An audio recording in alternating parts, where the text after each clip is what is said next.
how many of you in here watch soccer or play soccer? Okay, quite a few. Well, that's actually interesting because according to Toby Miller, editor of the Chronicle Review, 1 in every 2 people in the world will watch the World Cup this year, as well as watch soccer in general. So my culture that I consider myself a part of is the soccer culture, specifically the forwards. And here, as you see, my object is my soccer cleats. Kind of dirty, but there you go. So at the end, I hope that everyone will be interested in watching or playing soccer. So first, I will talk about a little bit about the history of the culture as well as the cleats, and how I identify myself as part of the culture. So soccer was invented in somewhere around the 1800s. So being a relatively new sport, there wasn't a lot of funding as well as a lot of professional leagues. So when they created the soccer cleat, it was really ugly and really heavy. Mainly they used leather on the top, but really dense, really hard leather that was really uncomfortable for the player, as well as the bottom, where the cleats are here. They used metal studs, but like I said, the cleat was really ugly and the studs were really long, so it was kind of like ineffective. But as time went on, as the 1900s came around, the invention of the World Cup is really what sparked the soccer culture as a worldwide sport.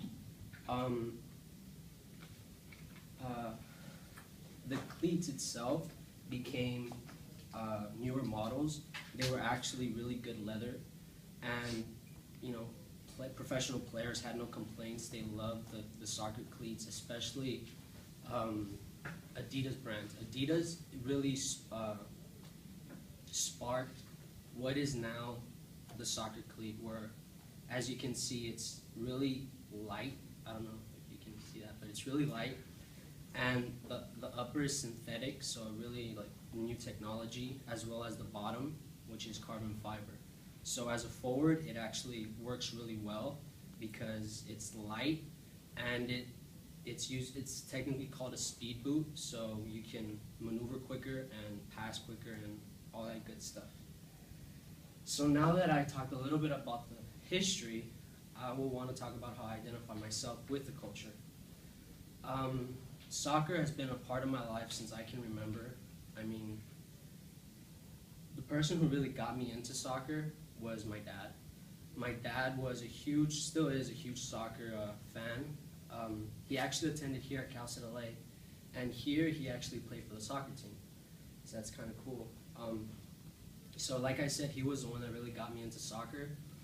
I mean, he named me after a soccer player, so there you go. But yeah, like I said, he was the one that actually pushed me a little when I was little towards soccer, and he actually became my coach in a little league team that I played in before. So I've been playing soccer for more than 10 years now. So I actually have my dad to thank for that. And well, what soccer means to me, it's really has become more than just a sport. It's a way to bring people together. Like, it's a huge atmosphere, and when you see a soccer game, you can really see that it's just passion mixed with adrenaline and different emotions, not just for the players but the fans as well. And that's what's great about the World Cup, for example. It's just different nations coming together in just one sport that everyone loves.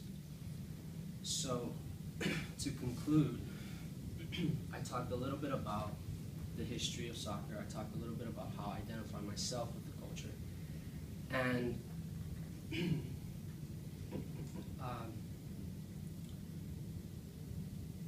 soccer has become such a worldwide sport, and it's actually the biggest, most famous sport worldwide. And I hope that all appreciate that much, a little bit that much more to watch it and watch the World Cup, which is in just 2 short months in June 12th.